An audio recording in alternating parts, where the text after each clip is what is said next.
He said, just because you're my son, you will not get any special privileges. So I had to work my way up. The digitalization and the search engines are useful, still requires a lot of patient reading. It's not something that just pops up on a screen that you can quote in a court. You should always read the judgment from the beginning till the end.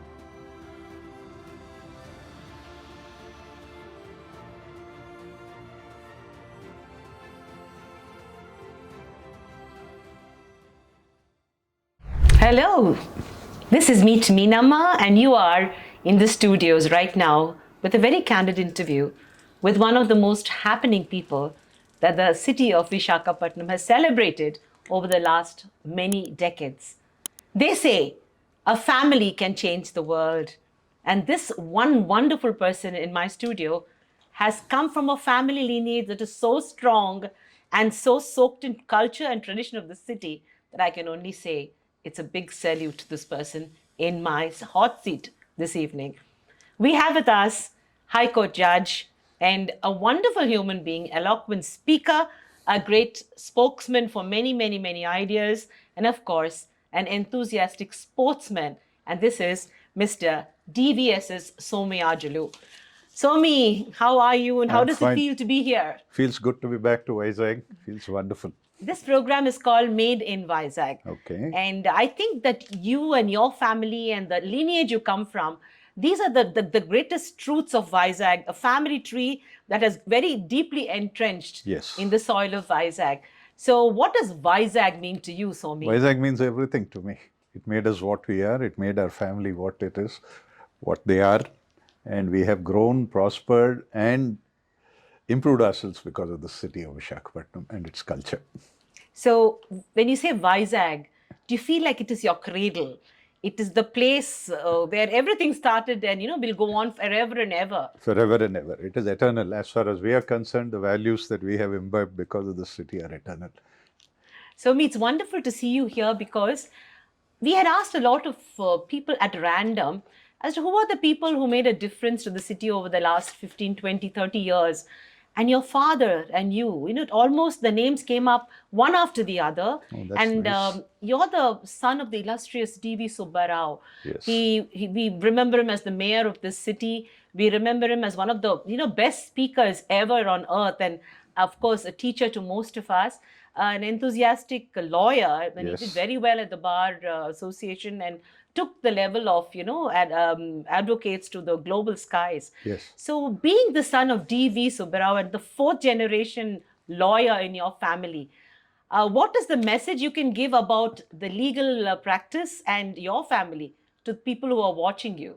Oh, the legal profession still is a very interesting and an exciting profession. Takes a lot of hard work, but then the rewards are extraordinary. The help you can do to people in need is something that can really be satisfying. Therefore, the entire family that you referred to so well has survived on that.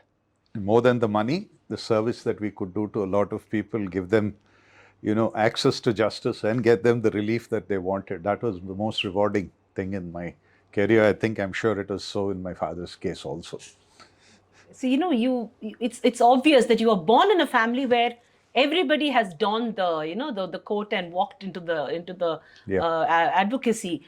How did it feel for you as a child? Were you always thinking of yourself wearing the black coat? Yes, I was. My father was a little worried about the fall in the standards in his time, so he was not very enthusiastic if I joined the profession. But I, in fact, fought him to join the profession, and I think, in retrospect, I took the right decision. Tell us about your early career days. How it started? Was it easy? It is very difficult to be a well-known person's child, and especially in the same field of profession. It's very difficult. Literally and figuratively, he had a big pair of shoes. It was very tough to, follow his path. And he was also, in a way, old-fashioned. He said, just because you're my son, you will not get any special privileges. So I had to work my way up, cross the initial hurdles of being his son, of being compared with him. It took me almost, the first time I got a chance to argue a case was 18 months after I joined the office. So therefore, it was not easy. It was tough. People think you were born with the proverbial legal silver spoon, but actually it's very tough to be the son of a successful father. And comparisons are made on a daily basis, on a minute-to-minute basis. To overcome that resistance was tough. But at the end of the day, it was rewarding. No, but having known both of you, I feel that you both have your own niche. Both of you have the same qualities because you're the chip of the old block. Thank you. But the block was a solid traditional person. Yes. So are you. He was an excellent speaker. So are you. He was an impeccable lawyer. So are you. So what is the USP or what is brand Somayajulu about? Are there some qualities that obviously you've taken the higher ground in many things? You were born in a in a different society, in a different time. You've taken the step ahead of your dad also. You've taken your father's name ahead. So what is that quality, Somi, that you had in you or you have in you? I don't know if it can be described as one single thing, but I think it's a combination of various factors. If you say that I have taken my dad's name forward, it was because I think I had the opportunity of being considered for judgeship.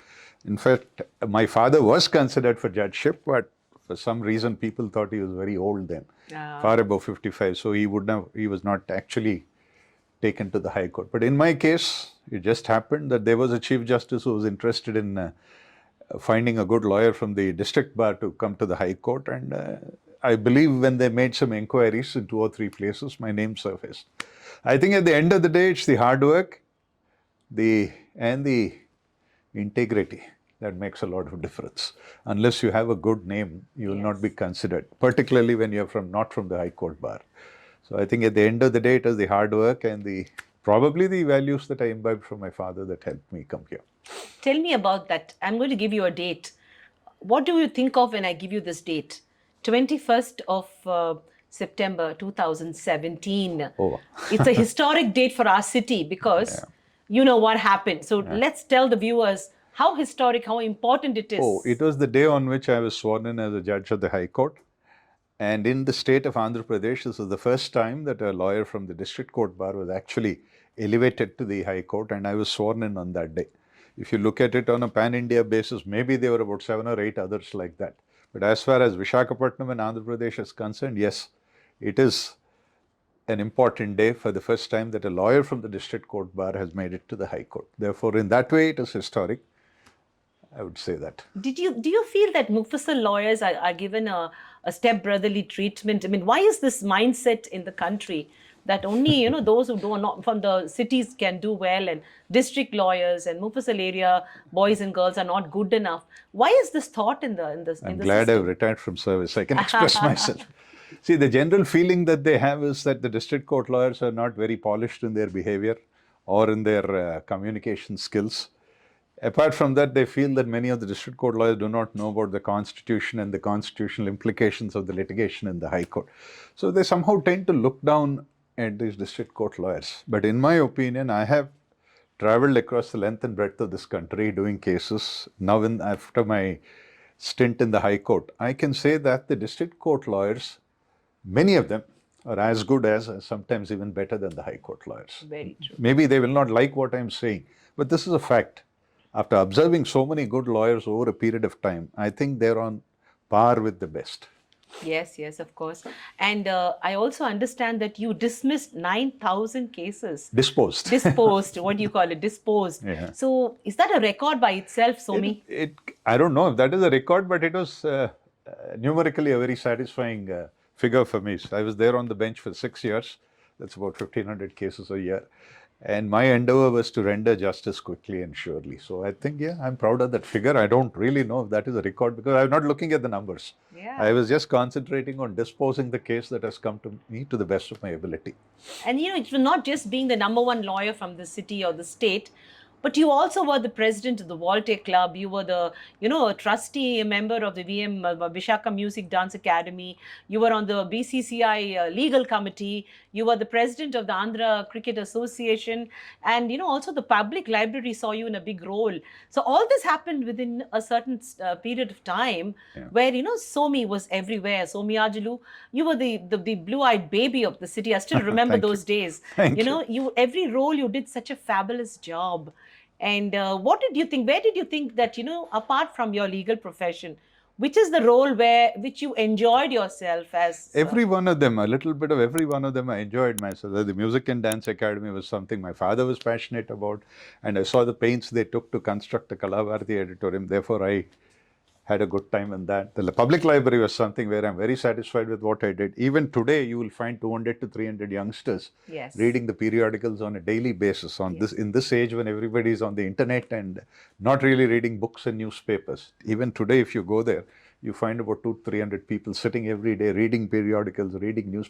So every role that I had was satisfying. My father had a big role in the construction of the cricket stadium in Visakhapatnam. Yes.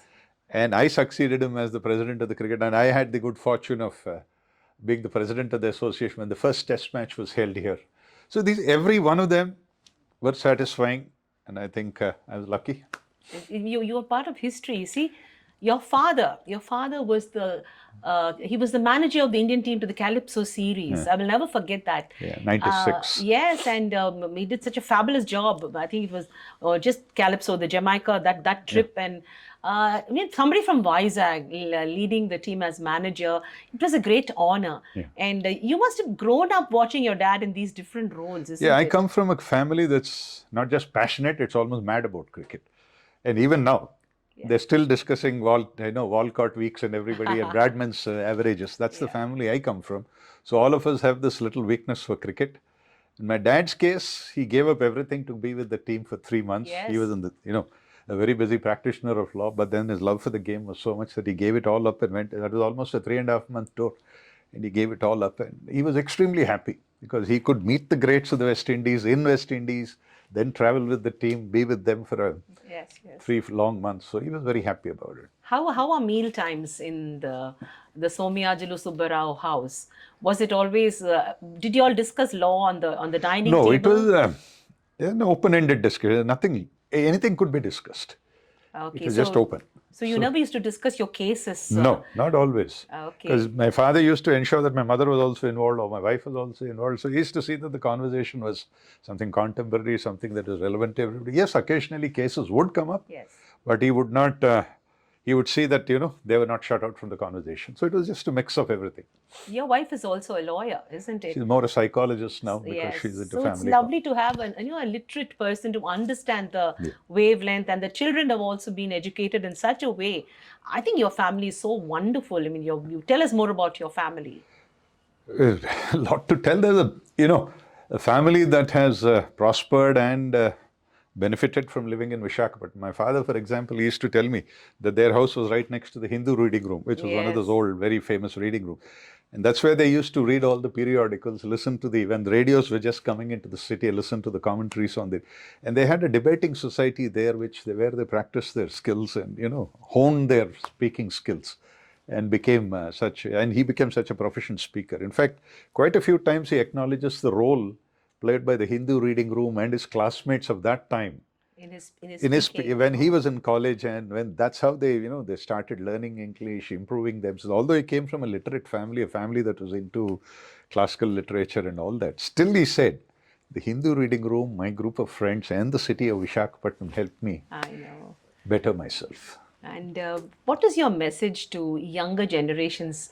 See, there's been a sea change with the digitalization, the exposure that our little ones have today, and everything is at a click.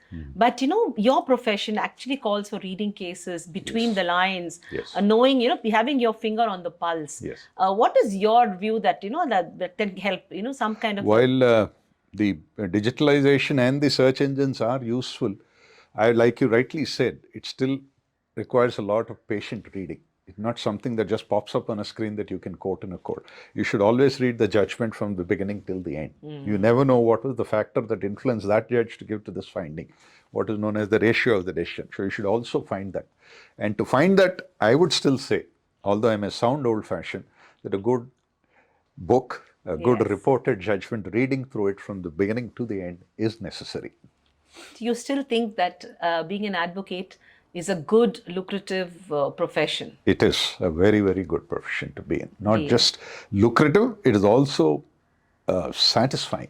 Suppose you get a poor client who has a little bit of land which is in the likelihood of being, it's just about to be encroached, you save it.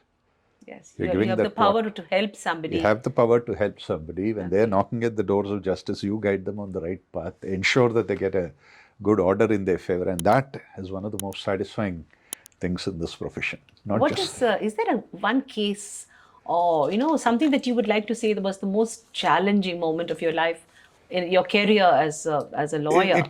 there can't be one single case. There's so many of them. It's very tough to describe one single case as the turning point or anything. But yes, there were a lot of cases. And this city, although it is technically a tier 2 city, it had people from all over India coming here to do business. So in the 70s and 80s itself, we were doing a lot of commercial law that is now happening in Bombay, Calcutta, or the metros.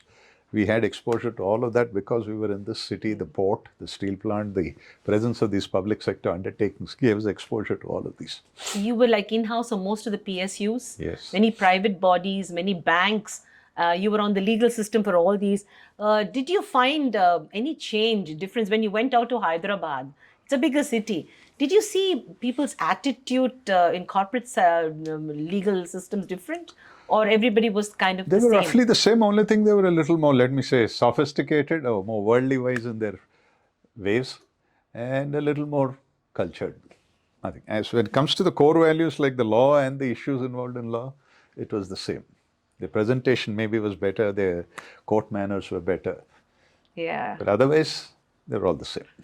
And it's like the jungle law. There comes a day when the king of the jungle has to retire and hand over the role to the next person. But people like you, lawyers like you, can keep roaring all their lives, isn't it? Yes. As long as your brain doesn't deceive you and your legal practice can take you. I understand you're in a new role now and maybe a better role to, don't know. maybe you'll have to shift for this. Tell us more about your next journey. See, once you retire as a judge of the High Court, you can't practice in any other High Courts, in any other court except the Supreme Court and the other High Court. Since I worked both in Hyderabad and in Vijayawada, I'm not entitled to practice here. I can practice in all of the High Court. But what I am proposing to do is that the Supreme Court, the full court of the Supreme Court gave us what is called a senior gown. That is beautiful. That depends on the output as a judge. So with that, I'm entitled to practice in the Supreme Court. So I'm taking a step forward. Although at 62, it is a tough decision to take. I'm planning to go to Delhi and start my practice there. I've already made my maiden appearances in the Supreme Court. So hopefully in the next couple of months, I should be shifting to the Supreme Court. So अब दिल्ली दूर नहीं है. Delhi dur nahi hai. And Zyada so dur nahi hai. Vizag's speaker, spokesperson, and our Spark is going to be in Delhi. Yes, that is one thing that has been on my mind. The feeling many of them have that a person from the district court cannot Handle this. handle this. Let me try. I hope I can succeed and maybe disprove them. Yes, yes. It's so wonderful, just having you with us and chatting with you. And we've said a lot about the lawyer in you. Let me know more about the human being. I know you come from a very spiritual family. How much has it rubbed off on you? And who is Brand Somayajulu? Who are you? I don't know. Maybe I'm a product of the city. Brand Vizag is Brand Somayajulu in a way. Yes, spirituality has rubbed off. Both my parents were quite pious. They did a lot in their own way. That has rubbed off. Maybe some might feel we are old-fashioned in a way, but I think that's an Indian way of life. Respect for your parents, respect for your siblings, respect for your family, respect for the city you grew up in, and of course, the God that you believe in. I believe in all of that. Somi, would you see, you're not just a vociferous, impeccable speaker, you also think and write differently. Would there be a book? Will there be a biography that we could read sometime down the road? Will there be something that you will put down? If I qualify enough to write a biography, I don't know what I've achieved, but yes, maybe I can pass my thoughts. I'm not really thinking of penning anything down in the form of a biography, but yes, some of the old world values that I've learned from my father, I would definitely like everybody in my office to inherit that and continue that. Maybe that's what I would do, rather than a biography as such. It is really amazing that, we got to speak to you, and cutting it very short, lawyers would say, if you can't convince them, confuse them. But you have so much clarity when you speak. It's not just here. I watched you as a president of the Voltaire Club, talking to a group of social birds. I have watched you, in the Visakhapatnam Music and Dance Academy, talking about music. And there are so many facets of every person. all of us are lost in trying to find our profession and bringing the bread and butter to our table. But there is so much beauty in a city like Vizag because it allows you to foster your senses in different ways. How are the children of a larger city, a bigger city, different? I mean, they're more competitive, no doubt, See, but our children are different. yeah, maybe, living in a small city or a smaller town has its advantage. We get exposed to so many things.